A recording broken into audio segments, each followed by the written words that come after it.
accurate are we at remembering how we felt, how we believed, how we were in the past? This question has inspired a lot of research in social psychology under a topic called autobiographical memory. The past is like a pure escape fantasy in which we rebuild the world according to our heart's desires. You don't need to memorize that quote, but it is by George Herbert Mead.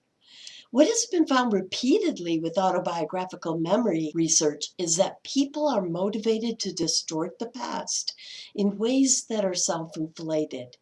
Three major ways. The first one, we tend to remember more positive than negative events. Two, we tend to exaggerate our own roles and importance in those events.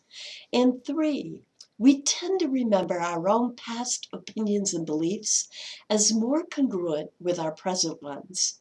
You know how we change over time? We evolve over time, right?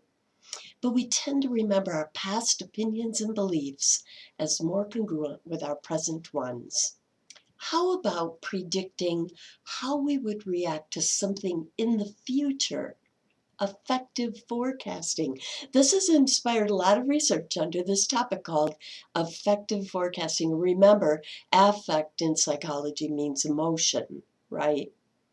People overestimate the strength and duration of their emotional reactions to future events, regardless of whether they're positive or negative, even really extreme ones. So you know the expression, I would just die if ... right?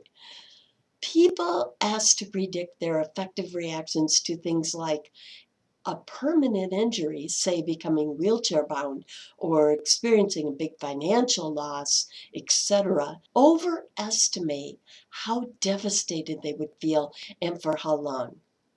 And the same holds true for positive events. People overestimate the strength and duration of, say, their joy if they were to win the lottery.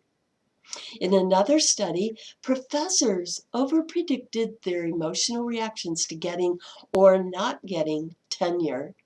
1 month after, researchers found no difference in their affective states. They have bounced back already. Why is it that we overpredict our emotional reactions when we are forecasting? Two main reasons here. So first, we tend to underestimate how resilient human beings are. In other words, our ability to bounce back. Of course, our ability to bounce back is a mixed blessing because we also tend to bounce back more quickly than we would predict from positive events, right? And number two, when forecasting, we tend to think in terms of a single event rather than multiple life experiences. So remember way back in this lecture when we talked about multiple selves, good review question. What was your researcher's name for the theory of multiple selves? That was Linville, right? And remember that the more selves that we had, as long as they were compartmentalized, the more mentally healthy we are. But when we are forecasting, we tend to think in terms of a single event rather than multiple life expectancies. So this concludes our intrapersonal cognition lecture on how we think of ourselves.